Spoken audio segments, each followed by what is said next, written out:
البرجو بيحكي مش عايزها للفيوز او للفاليديشن الاتنشن الحاجات اللي اي يوتيوبر بيبقى عايزها وانا منهم. البرجو بيحكي هي تحس حاجة تحسها في يومك، ممكن تسمعها كذا مرة في يومك. لو حسيت ان اليوم بتاعك مش احسن حاجة فتقدر دي تديك الهدوء. اعمل لك شاي قهوة وتعالوا احكي لكم على يوم ما اتطردت من الشركة وبداية شغلي في حياتي من البرجو بيحكي لما اشتغلت. ودي منوره فالقصه هتفضل دايره. طبعا مش هحطها لك كده عشان ايه هتزاولك يعني. بعد ثالثه ثانوي فكروني بقول لكم انا نجحت ازاي في ثالثه ثانوي. بالمناسبه انا ما نجحتش ولا مره بالمذاكره الحمد لله، وامي عارفه ده يعني، ما الحمد لله ما فيش حد خاف منه يعني. بس ثالثه ثانوي دي انا دفعه 2015، واسالوا الدفعه دي نجحت ازاي هتفهموا انا نجحت ازاي. بس هقولها لكم في الحلقه الجايه لو مهتمين. اكتبوا لي في الكومنتس زي ما انتوا كتبتوا على عنوان الحلقه ده النهارده كنتوا عايزين تسمعوها، وقلتوا لي في الكومنتات. بعد تالتة ثانوي بالظبط جات لي كده شوك وانا قاعد مع صحابي على القهوه، اللي بيشيش من ورا اهله واللي بيشرب سجاير من ورا اهله. انا كنت بشيش من ورا اهلي بصراحه، بس ما كنتش عارف اشرب سجاير. جربت اشرب سجاير ما جاتش معايا، حسيت لا كارثه. فكنت قاعد بشيش كده مع صحابي وعامل فيها واد كبير صاحب بيزنس، مبسوط، حاسس بالجو اللي حواليا جميل، بس في انسان جوايا مش مبسوط. دايما في كل برجو بيحكي هتكشف عن اللي جواك، عن انسان جواك انت لا تدري عنه شيء. عشان كده انا بقول لك لازم تحس السلسله دي، ما تسمعهاش ولا تشوفها. لقيت جوايا شخص بيقول لي كنت ساعتها احمد مش بيرجو بقى لان ما كانش لسه جات اليوتيوب. هو انت يا ابو حميد حموده مبسوط باللمه دي؟ انا هنا اللي هو ما تمام. كان معايا واحد صاحبي اسمه شيبوب، طبعا مش هقول اسمه شيبوب ليه، بس كنا عنصريين ساعتها ما اعرفش ليه اسمه كده، حتى عمال افتكر اسمه الحقيقي والله ما فاكره. وكان في معانا اسامه ومصطفى السيد، انا فاكر الثلاث اسامي دول. وكان معايا في جيبي 10 جنيه بالظبط، مصروفي اللي هيتمنع بعد ثالثه ثانوي لان اخش الجامعه، فهيبقى في مصروف للمواصلات بس وانت بقى اشتغل. وده كان القانون اللي في يعني اللي احنا اتربينا عليه كأسرة يعني، وده اللي طلعني الحمد لله راجل قدام نفسي وقدام ابويا وامي وقدام الدنيا وقدامكم يعني. فحسيت اللي هو طب هو انا هيفضل دايما في جيبي ال10 جنيه دي واصرفها على الشيشه وكوبايه شاي واروح، ولا هستنى كل يوم خميس او جمعه اروح لجدتي مع امي لما بنروح كل ويك اند واخد ال100 جنيه اللي بتبقى في الخباثه دي اللي جدتي بتديها لي وتروح مسلمه عليا كده وتقول لي امك ما تعرفش. فحسيت اللي هو لا، في دنيا تانية، في المفروض اعمل فلوس، بس هعملها ازاي؟ انا ابويا كان عنده ورشه براويز ازاز اللي هي الطابلوهات اللي هي زي دي كده، بس حاجات بقى عربيه زغرفه، وكان عنده ورشه كبيره كده في مدينه السلام ومن صغري كان يقعد يقول لي يا ابني انزل معايا، وانا اللي هو يعني كنت بروح اشوف ناس مثلا ازاز يقع يروح جايب ايده كده، فلا مش بتاعتي. وابويا طبعا يبص لي بصه اللي هو انت هتطار يعني. فلحد ما قلت ايه، بس انا ايه يوم ما هعطل هنزل شغل ابويا، وانا كده كده ما كنتش هنزله لان انا ما بحبش ايه الشغل اللي فيه ازاز وريسك شويه يعني، وحرفه يدويه انا مش جايه معايا، مش بتاعتي. وفي نفس الوقت الدكتور مش بتاعتي. طب انت ايه؟ يلا انا فنان انا فنان رفعت ايدي كده وقلت انا بقى هو الفن. فانا قاعد على القهوه بقى جات لي كده اللي هو الاحساس، هم الصحاب دول هم اللي انا اخش بيهم جامعه، وعارف انت اللي هو طب هل دول اللي هيبقوا معاك في البيزنس؟ هل القعده دي هي اللي هتوديك للحياه اللي انت بتحلم بيها؟ ايه هي؟ والله ما كنت فاكر شكلها، بس دايما بقول ان كان في شكل معين للحياه كده كنت عايز ابقى فيه، مش فاكر بالظبط نوعه. مش الاعلان بتاع الكومباوندز اللي بيجي مثلا في رمضان، لا كان في شكل حياه بجد انا كنت مؤمن ان انا لازم اعيشه. زي مثلا مكان هادي بالليل، الارض بتاعته بتلمع والاضاءه كلها ورم صفرة كده هاديه، وماشي بالعربيه وباب فيلا بيتفتح اخش اعمل ايه؟ ما اعرفش. انا عايز ده. وبالليل برضو تاني يبقى وسط ناس صحابي بقى لابسين بدل وفي بنات لابسه فساتين، ما اعرفش ده فرح مين، بس هي دي الحياه اللي انا عايزها. وانا قاعد في العبور على قهوه سلطنه وبشرب شيشه وكان ليا عند عامر 3 جنيه حاجه كده. بس انا شايف الفيجن دي، انا عايز اعيش العيشه دي. قمت محاسب، كان حسابي ساعتها 10 جنيه بالظبط وكان عليا 3 جنيه لسه ما دفعتهمش. روحت البيت، انا مش هخش جامعه كده، انا مش هخش جامعه وانا مش هشتغل ايه؟ ما اعرفش. عايز اعمل فلوس، اعملها ازاي؟ عارف الاحساس ده؟ تفرق، انت بتفرق. يا رب انا عايز الفيجن دي، عايز الصوره اللي انا متخيلها دي من الحياه. اعمل ايه؟ وابص الاقي لا، ما هو لو برضو استمريت لو رحت في الشغل هنا مع ابويا برضو، ما احنا اهو ربنا يديك الصحة يا عم سعيد، بحبك يابا والله، بحبك يا امي، طلعتوني راجل اقسم بالله. قمت باصص كده، قمت قايل ايه، انا بحب ايه؟ التصوير. عارف انت اللي هو حركة البديهية.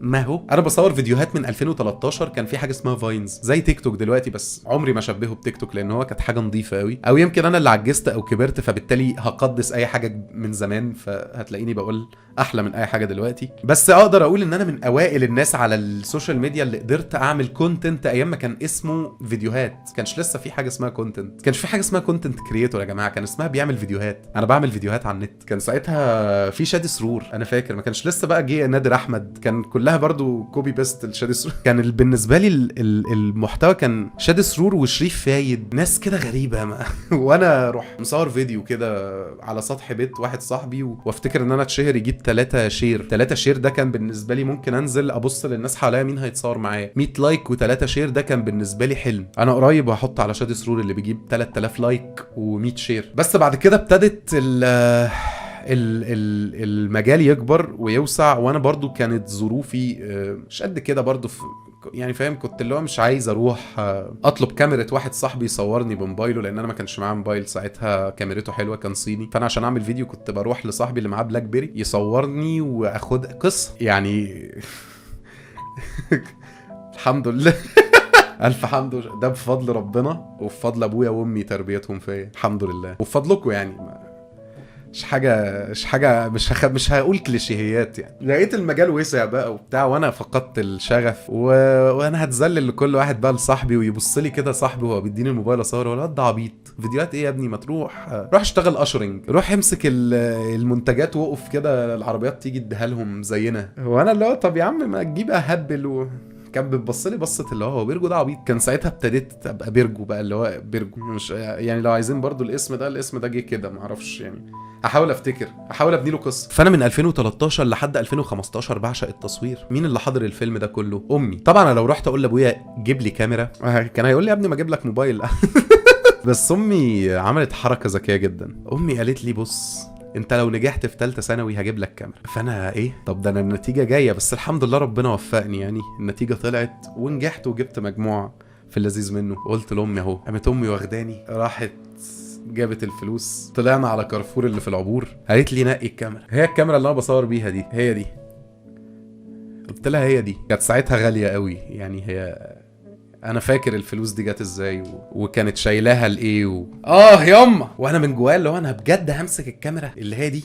انا كنت بشوفها مع صحابي كده، ناس اعرفهم كان فيها في صفحات كان اسمها فيموس بيبول ان معادي سيتي، فيموس بيبول ان مش عارف ايه، كانوا بيمسكوا كاميرات وفيها لينس كده، كانوا المودلز يتصوروا هم عاملين كده وحركات ريتريكا. فانا كان بالنسبه لي الكاميرا دي اللي هو ايه، زي على راي بوشكاش في جنات الخلد ان شاء الله، انا مش همسكها. فانا دلوقتي امي بتشتريها لي، ربنا يخليكي ليا يا امي.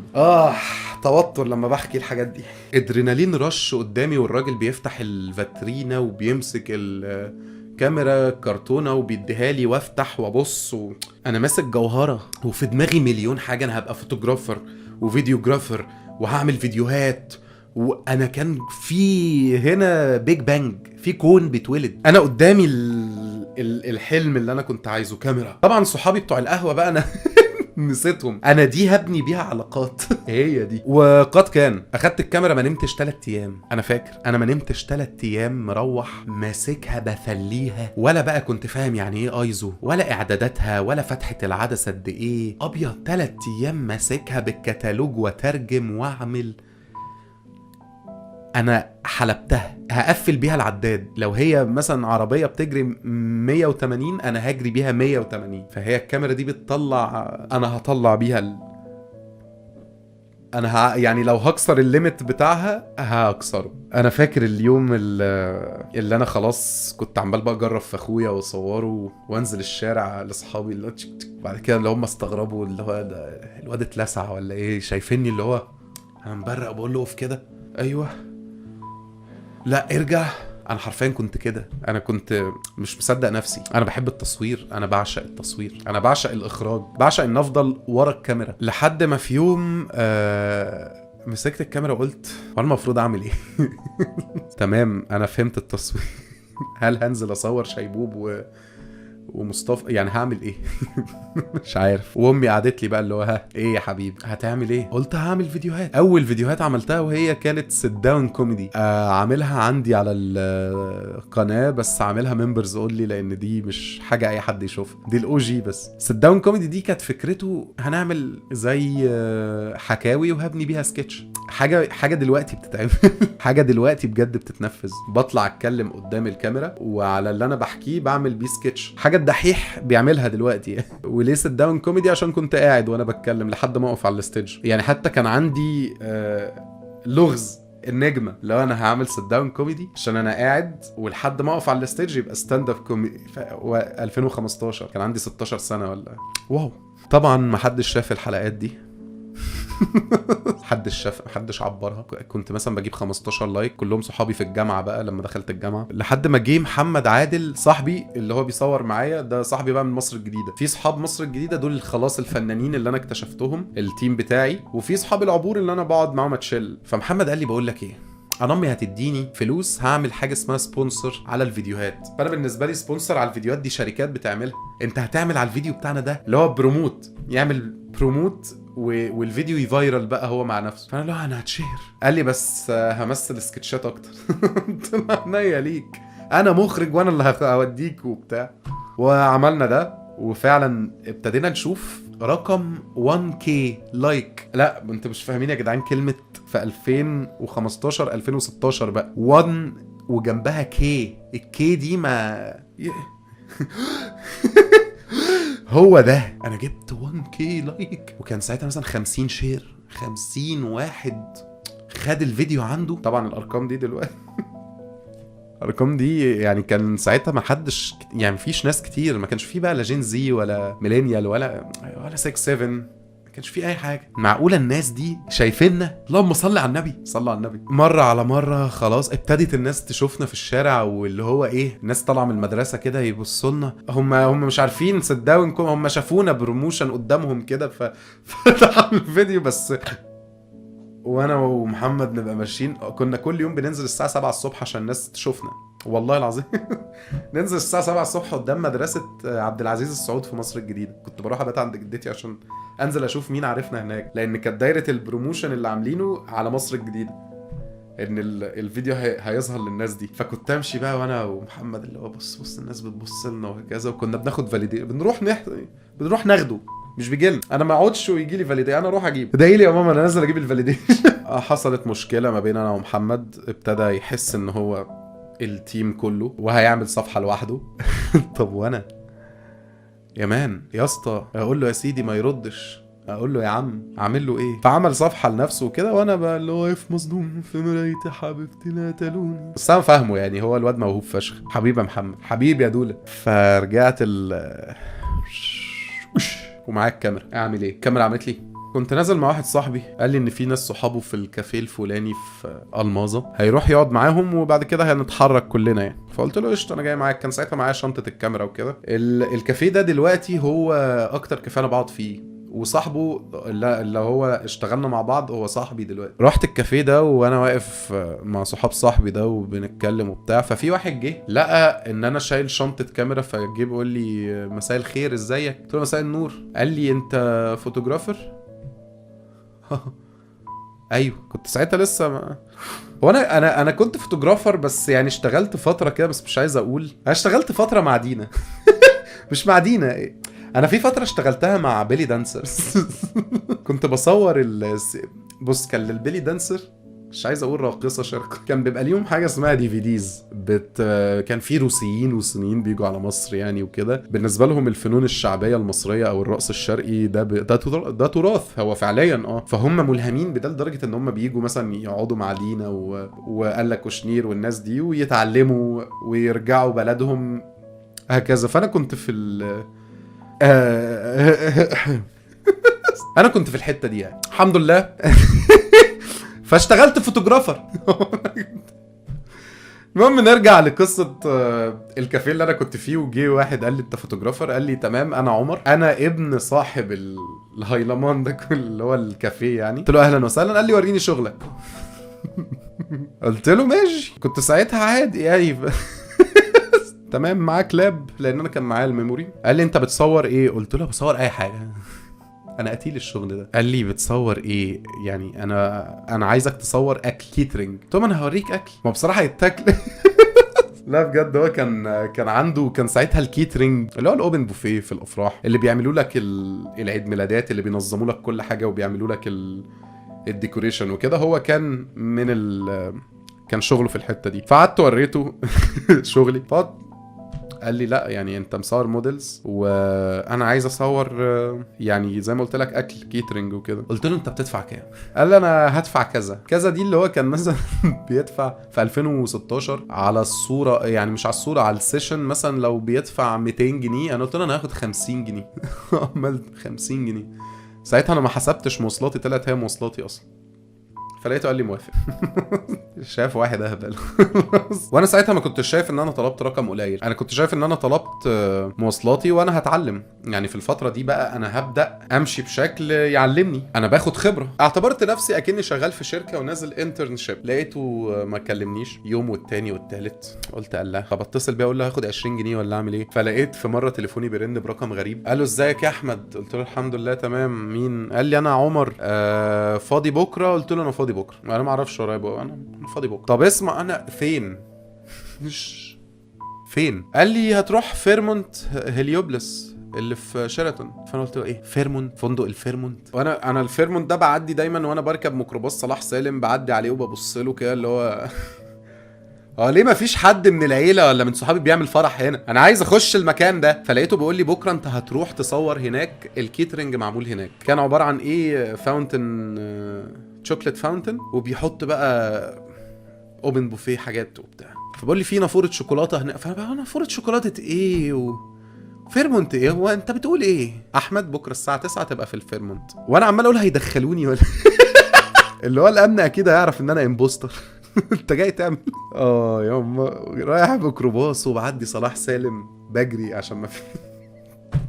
كنت نازل من راكب ميكروباص من العبور للسلام، ومن السلام موقف العاشر، كان اسمه موقف العاشر، ومن السلام لشيراتون. نزلت الناحيه اللي هي عند سور الكليه الحربيه، والمفروض اعدي طريق، طبعا طريق صلاح سالم دكر عدي. يعني انت بتشوف ايه؟ بتشوف حظك يعني في الدنيا عامل ازاي وانت بتعدي. الحمد لله عديت بسلام والكاميرا ما وقعتش وكده. طبعا وانا بعدي رحت دايس بيبقى فيه في النص نجيله، فكانت مبلوله، فرحت غارز برجلي، فالشراب كنت لابس كوتش قماش فشربوا ميه. بس الحمد لله الكاميرا كويسه. قمت رايح على البوابه. بص، هو انت في اي مكان بتروحه انت ليك اورا، ليك طاقه، ليك هاله حواليك. لو انت حاسس انك المكان ده مناسب ليك، حتى لو المكان ده اعلى من مادياتك بكتير، بس لو انت حاسس ان انت بتفت ان في المكان ده، صدقني كل الناس هتشوفك من المكان ده. انا اورتي كانت تحت كانت في القاع. انا كنت داخل كده اللي هو تعالى يا ابني هنا. الاورا ما كانتش موجوده. حط الكاميرا ومعاك تصريح. قلت له تصريح ايه؟ انا مش فاهم حاجه. قال لي ما انت مكلم على طول. قال له لا ده تبع وانا واقف اللي هو طبعا بشوف بقى لاول مره، والله بجد لاول مره فساتين. لا يعني شفت الوان، شميت ريحه نظافه معينه، ما مش اللوكس، مش صابونه لوكس ولا برفان تركيب. ما كان ساعتها ماء الذهب ده براند بالنسبه لي، يعني ساعتها ان انا اركب برفان ده كان والله كنت فاكر ان هو ده البرفان. والله كنت فاكر ان البرفان هو اللي بيتركب. يعني انا ما اعرفش ان في برفانات يعني يضحك عليا ويعمل اللي انت عايزه، بس بجد انا كنت فاكر ان البرفانات هي بتتركب دن. فشميت البرفان اللي من مثلا لو انا كنت حاطط بلاك ليكزس، لا انا شميته بس في فخامه. مش ده ابو 70 جنيه اللي انا عامله، لا ده اكيد دافع 100 جنيه زياده للراجل. طبعا كان ساعتها ايفون 6 بلس. ده كان رقم اللي هو الاولاني كان بالتاني، ده اللي كان قدامي كده جامد. حلو قوي ده. طبعا بقى انت اول ما بتخش الفندق بتسمع اغنيه زي اللي هي كوكايين كوكايين، وفي لطش التكييف بتخبط في وشك. طبعا بتنسى عرق موقف السلام والميكروباص، الست اللي بعتت معاك 5 جنيه وتبعت لها 3 فواقع منك جنيه، فانت قعدت تغطس عشان تجيب لها الجنيه. بتنسى بقى، تسمع صوت شوكة وسكينة في اطباق حواليك، وبتسمع صوت الجزم اللي هي الرجالي كعبها، وبتسمع صوت الهيلز البناتي، وبتسمع بقى صوت الاطباق وصوت وصبوا كوكايين. وانا داخل كده اللي هو اوكي، ايه اللي جه في دماغي؟ ايوه، الفيجن اللي انا كنت بحلم بيه، اضاءه صفرة ماشي، بس هنا مش بعربيتي بقى، برجلي، والاضاءه كانت وفي مكان، يعني لو دي فيلتي انا اتمنى، بس انا في الفيجن، انا في اللي انا كنت عايزه، انا فعليا جواه. قمت رايح على المكان. طبعا بيبقى بقى فيه نظرات اللي هو انت مش موجود، بس انت مبسوط، انت مش بتاخد الفاليديشن من الناس، لان كده كده انت فوتوغرافي يعني. احمد اعمل كذا ويمشي ويسيبك، وانت طبعا ماشي. وبعد كده يجي واحد، هو انت تبع ايه؟ عشان مش لابس مثلا بدله او حاجه في الفرح، وانا لابس كاجوال، انت تبع ايه؟ اوكي، يبص لك من فوق لتحت كده يمشي. راجل تاني لابس بدله، الكاميرا دي بتصور ايه؟ اوكي، يمشي. انا مش مركز مع ده كله، انا مركز على المكان، ان انا مش حاسس ان هو عالي عليا دلوقتي. مش انا ليه مش هنا، انا امتى هبقى هنا، مش ليه. يلا ننجز بقى يا جدعان، ننجز، يلا ننجز التصوير ده وننجز عشان ابقى هنا، يلا بقى. فاهم قصدي؟ انا قشطه، انا في بروسس، اوكي، انا همشي في البروسس، همشي في الاجراءات اللي تخليني المكان ده. انا كان عمري ما دخلت فنادق بالمناسبه، يعني ده كان اول فندق اخشه في حياتي. خلصت التصوير، اتبسط جدا، ده كان اول شغل، اتبسط جدا بالصور، اتبسط جدا بالشغل. قمت مديله فيديو اضافي، انا كنت رايح مصور، قمت مطلع مهارتي في الفيديو ده نزله عنده، جاب 500,000 فيوز على منتجات، مش على فيديو كوميدي. 500,000 فيوز، كانت الناس اول مره تشوف نافوره شوكولاته بتنزل كده، وناس بتتبسط، ومصور الفايب قبل ما كان يبقى اسمه فايب على السوشيال ميديا، والناس مبسوطه بالكيترينج اللي هو عمله. حصل دهشه من الفيديو ده، وانا عامله بالفايب اللي انا حسيته من المكان اول ما دخلت. نقلت زي ما شفت، زي ما طلعت برودكت. اديته الفيديو قلت له نزل ده، ما كانش مقتنع بيه، واول ما نزله 500,000 فيوز. انا فاكر الرقم، خدت على الفيديو ده 100 جنيه بالظبط، 100 جنيه اضافه. الفيديو ده ما شاء الله مثلا، يعني لا يعني حط جنبه صفرين بقى. الرقم ده، الفيديو ده ما شاء الله خلى عنده طلبات اكتر بكتير، يعني لدرجة ان هو اضطر انه يجيب ناس تانية ويأجر مكان، ويحط بقى، يعمل مخازن، بعد كده يعمل شركة اكبر بسبب الفيديو ده. انا فخور بالفيديو ده. ومن وقتها عمر بقى ابتدى يكلمني، طب في ايفنت كذا، واروح ايفنت كذا. دخلت فنادق مصر كلها من ورا الفيديو ده. رحت النايل ريتس، رحت فنادق كلها من 5 نجوم، يعني اقل حاجه 5 نجوم. يوم اقل حاجه مثلا بروحها اللي هو مفيش اقل حاجه، ما دخلتش اقل حاجه، سميرة ميز بس اللي انا ما دخلتوش. لا بجد، دخلت الهيلتون، دخلت فور سيزون، دخلت جي دبليو ماريوت، دخلت كل الفنادق اللي في مصر وليها فروع بره مصر. وكل مره بخش فيها انا من هنا، وما بقاش في حد يبص لي البصه اللي انا خدتها في الاول دي، لان انا بخش المره دي مساء الخير، وعارف انا بتكلم ازاي ومع مين. انا فيت ان هنا، انا مش فيت ان، انا اوريدي فاتت ان، انا اوريدي بلندد. بقيت اعرف اتعامل مع الناس، واطلع فايب اكتر، واقول للناس يعني وانا بصورهم من ورا الكاميرا كده ماسكها وبعمل لهم كده، عملت حركه، عملت ليله، وده بيخليني اطلع فيديو اقوى، وده يجيب شغل اكتر، وهكذا. وكان ساعتها يعني حاسس ان انا شريك نجاح في الموضوع ده. اي نعم، هبقى اكلم عمر في الموضوع ده. انت حبيبي يا عمر، حبيبي عمر ده مشهور دلوقتي بالمناسبه، يعني اللي هو اللي شبه حمائي، اللي بيطلع يعمل نصايح للناس، ده اخويا وصاحبي. عايز بقى اتطور، وما اخدش كل سيشن 150 جنيه 200 جنيه. عايز اتطور، انا بقى معايا فلوس وقتها. واحد في سني في اولى جامعه، مش يعني تمام، مش هقول لك ما عملهاش، بس تمام، في مستوى كويس. طب ما ايه بقى، ما عايزين نمسك الوفات، لان ساعات في شهور عمر ما بيجيلوش شغل، مثلا في الشتاء ما بيبقاش في افراح كتير، فما بنزلش، ففلوسي بتخلص، وما كانش عندي بقى حساب في البنك فالفلوس بتخلص، بنزل اتبسط يعني كده اخرج. انا اول ما شطحت نطحت، يعني اللي هو انا شفت العيشه المفاجاه. يعني انا فاهم، انا جاي من، انا اتولدت في عين شمس، وبعد كده العبور طبعا يعني احسن شويه، والفيجن بتاعتي هنا في الحتت دي. بعد كده رحت رايح على اللي هو انا كل يوم في فندق شكله وبتعامل اكني رحت اشتغلت في السياحه، فاهم؟ فقلت لا انا لازم من هنا بقى نعمل حاجه. قمت محول الكاميرا بدل ما انا كنت وراها خليتها قدامي. تعالي لي بقى كده بيقولوا ان انا دمي خفيف، وبدات اعمل فيديوز من اللي انا كنت بعملها في 2013 مع الفترة الذهبية يعني بتاعت شادي سرور وشريف فايد والناس دي، وبحاول ارجع حاجة من ريحة سداون كوميدي، بس برضه لا محدش مهتم. طب يا ديني طب اعمل ايه؟ يقوم ساعتها حصل حاجة كده ترند، وكان واحد كان ساعتها بقى اسمهم انفلونسرز ابتدوا يظهروا.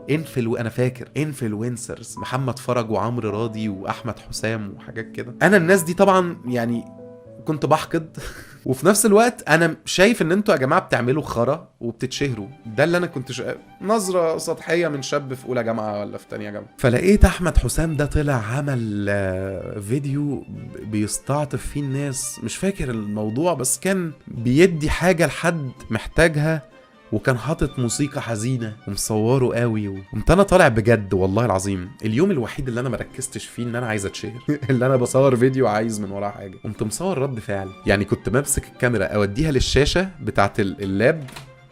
ما كانش ساعتها بقى في حاجه اسمها اسجل الشاشه الديسكتوب زي ما انا بعمل لكم في الرياكت. انا بمسك الكاميرا واظبط فوكس وارجع بيها وكقصه، وعمال اعلق على اللي بيحصل واقول يا جماعه هو بجد حاطط موسيقى حزينه يا ابني، وانت عايزنا نتاثر بالعافيه؟ واتكلمت كده اقسم بالله الفيديو كان عبثي. ورحت منزله وانا فاكر كويس قوي، ورحت باعت لعصام صاحبي قلت له بقول لك ايه يا اسطى، انا هبطل شغل وهبطل فيديوهات وهبيع الكاميرا.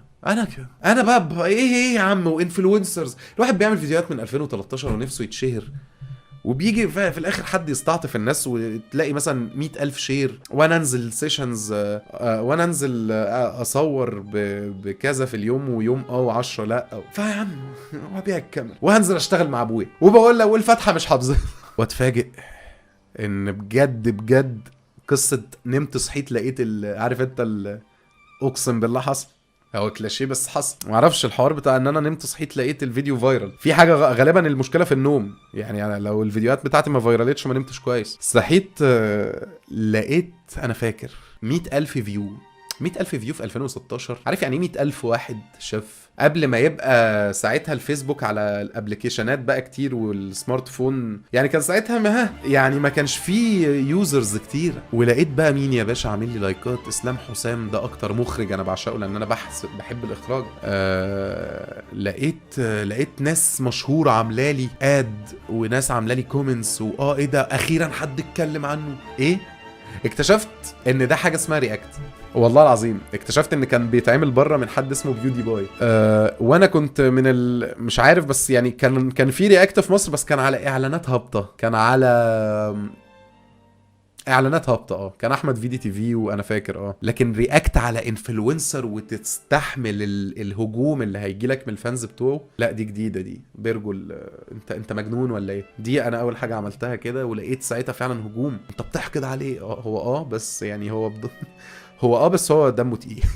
فساعتها الناس لقت كونسبت جديد في مصر اسمه فيديو رياكت بقى، اللي هو ما كانش ساعتها عارف ده ايه. وحتى كان ساعتها اللي بيتريقوا على الاعلانات والحاجات دي وبيعملوا اللي هو رياكت كان ساعتها اسمه فيديو تعليقي كومنتري. فده كان اللي انا عملته ده اسمه. فانا قلت طب ايه، قمت منزل بوست. طالما انا جالي ساعتها انا فاكر 50,000 فولورز في يوم، يا نهار ايه ده. طبعا صحابي ابتدوا بقى يتصلوا، ايه يا عم، واللي كان مثلا انا فاكس لي ابتدى ايه يا اخويا. انا لقيت صاحبتي مشيره الفيديو بتاع انت بتعمل ايه. طبعا امي وابويا ما يعرفوش الحوار ده اللي هو انا كنت بتشهر يعني. طبعا امي شايفه ابنها جاب الكاميرا وقاعد بيها بيعمل بيها عبط. قلت اختبر ال 50,000 فولورز اللي عندي دول، قمت منزل بوست. بس البوست ده طلع عبقري والله العظيم غير الفيديو. البوست كان بيقول ما تعملش من الخرا جوهره. انا الواد بيرجو ده قسما بالله 10,000 شير، مش لايك، شير. البنت بقى اللي لسه مفركشه، الواد اللي بيلقح على صاحبته، اللي مش عارف الناس بقى اللي هو انت يا ابني ايه، انت بتتريق على الناس دي وبتقول حكم، انت هاد ايه. وابتدى يجيلي بلوجرز احنا عايزين نعمل فيديوهات مع بعض. وجالي ساعتها كان ناس مشهوره بجد والله، شادي سرور جالي قال لي انت تكتب لي فيديوهات. ساعتها لقيت مسج جايالي من شادي سرور عمل لي اد. طبعا شادي سرور ده انا كنت يعني ما اشهر يوتيوبر فعلا في بلادي يعني يا مان انا انت كنت سبب في ان انا احس ان انا مش متشاف بسببك. لقيت شادي سرور داخل بيقول لي بص انت عايز تطلع ايه، عايز تبقى ايه؟ انا قلت انا دعكت المصباح السحري. في الاخر هتعرف ان انا دعكت في حاجه تانية. بس قلت له والله انت عايز ايه يا ملك؟ قال لي انت يجي منك تكتب لي فيديوهاتي. قلت له يجي منك؟ ده انا بكتبها دلوقتي. اعمل ايه؟ قال لي انت تجيلي الشركه. هو كان عنده بيت وعامله شركه، راح للوجان بول ففهم الفكره فطبقها هنا في مصر. رحت له كتبت له 4 فيديوهات انا فاكرهم، منهم فيديو فايرال في الوطن العربي كان ترند، انا اللي كاتبه في 2018. الفيديو ده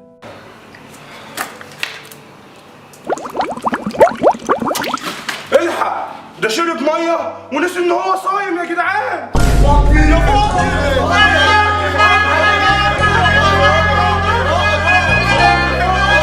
وساعتها قعد يبص لي كده وقال لي انت انت ايه؟ انت اللي هترجع شادي. كان ساعتها عنده موجة الناس قالت ان هو اتغير وكده. فبعد الفيديوهات دي الناس قالت له ان انت رجعت، فهو حب يعني فكره انه رجع لقلوب الناس تاني بسبب افكار كتابيه انا كتبتها له. بس هو والله كان زي الفل. بس هو طبعا الواحد بيوصل لمرحله ما كده بيبقى حاسس ان الناس مراقباه اكتر. الشهره مش احسن حاجه دايما. قلت له انا بص انا معاك بس فين بقى؟ طبعا اتفقنا على بادجت في الاول. فين؟ قال لي ما استنى شويه وبتاع. المهم استنيت شويه لقيته سافر امريكا.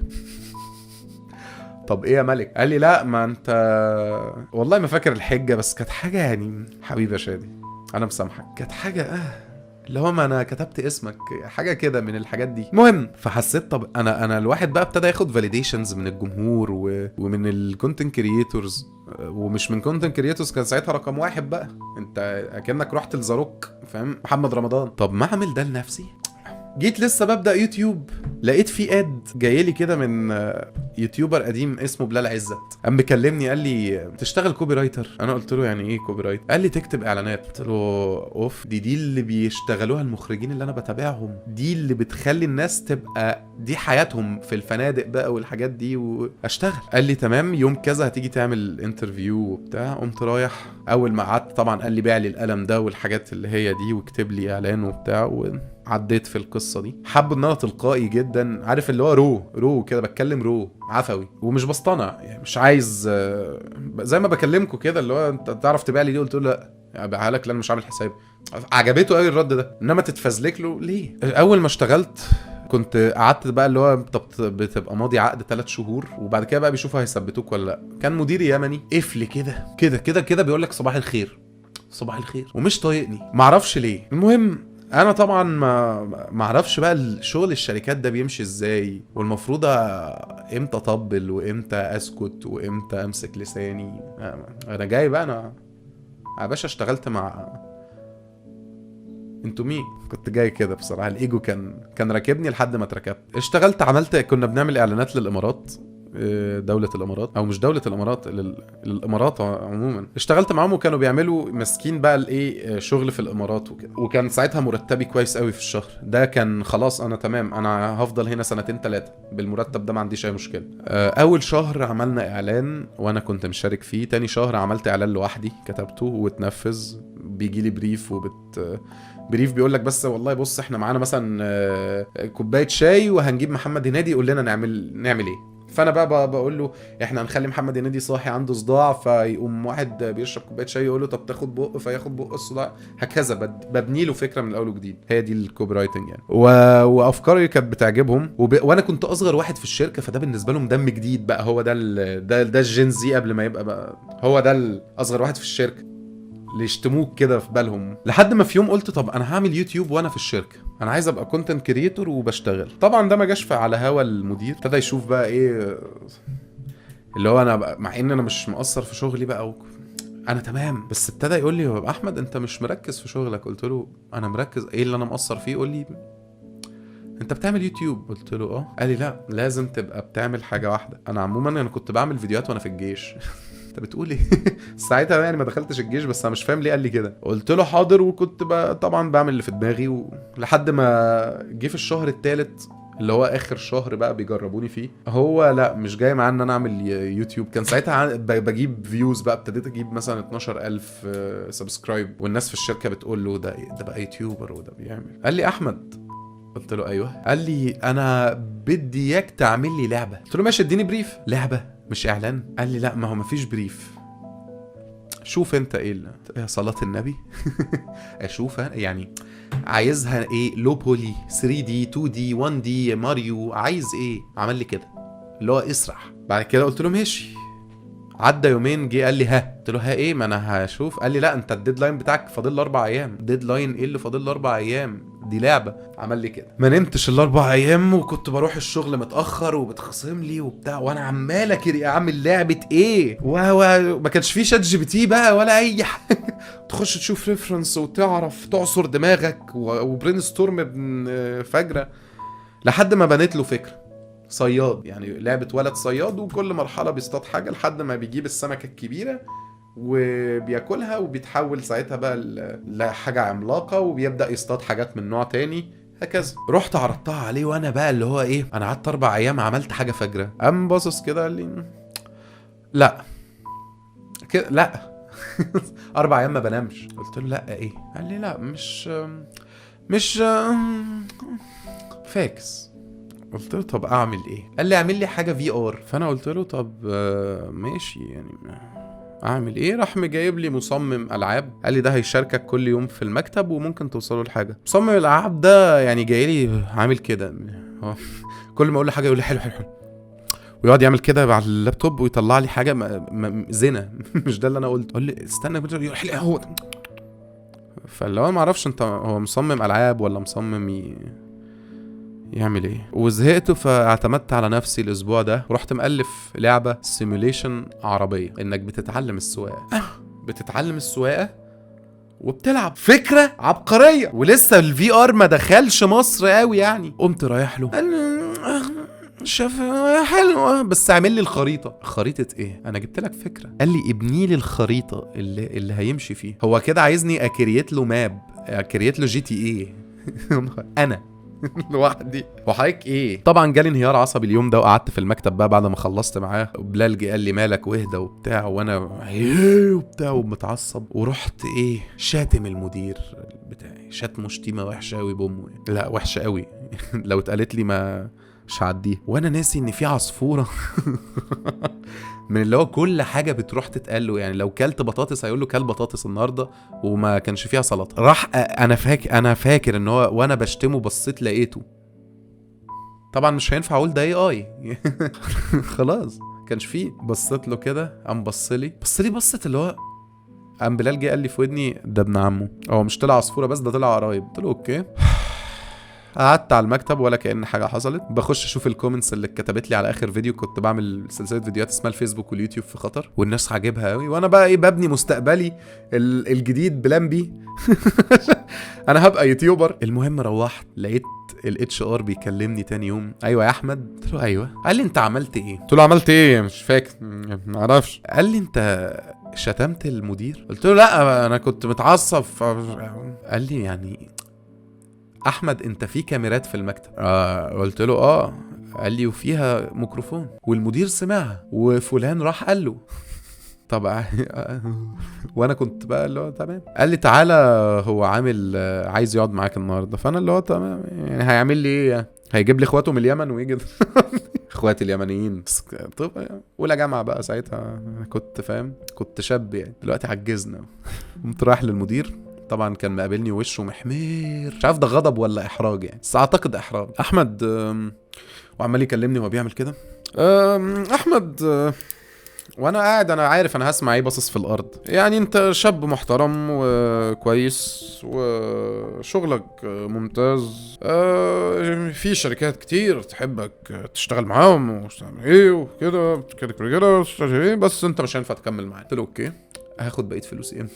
شوف اللي هاممني. قال لي في الميعاد بتاعك عادي اللي انت بتيجي تقبض فيه. قمت رايح الميعاد بتاعي، قال لي القبض ما نزلش، مع ان كله قبض الا انا. قمت مكلم الراجل الموظف اللي هو المحاسب، فين القبض بتاعي؟ قال لي انت مالكش قبض. قلت له انت راجل.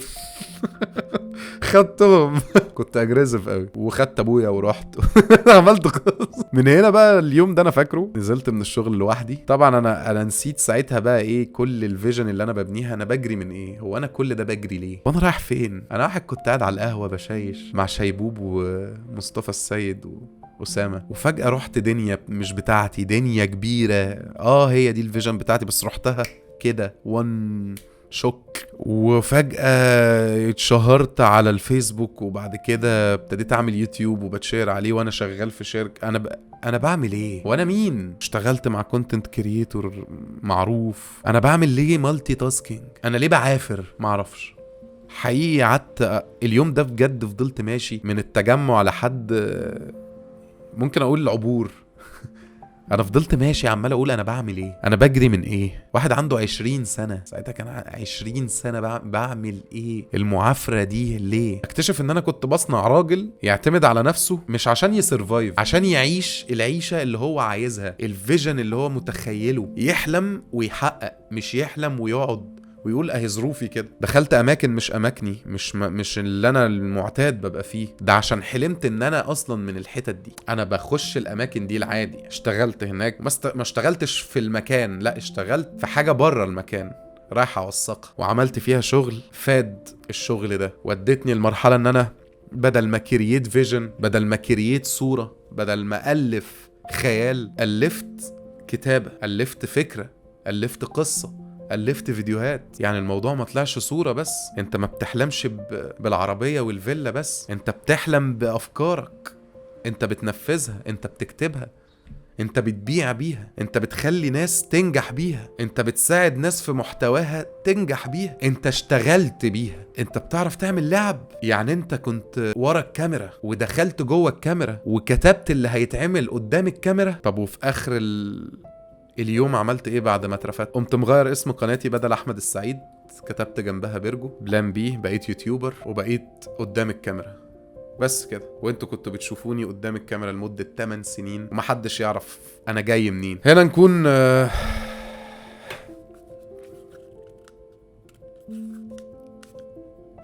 خلصنا قصة شغلي، وربطنا حلقة الوصل ما بين بيرجو هو يوتيوبر كان فين والصراعات ايه، لبيرجو اليوتيوبر، لبيرجو بيحكي. مبسوط بالحلقة دي،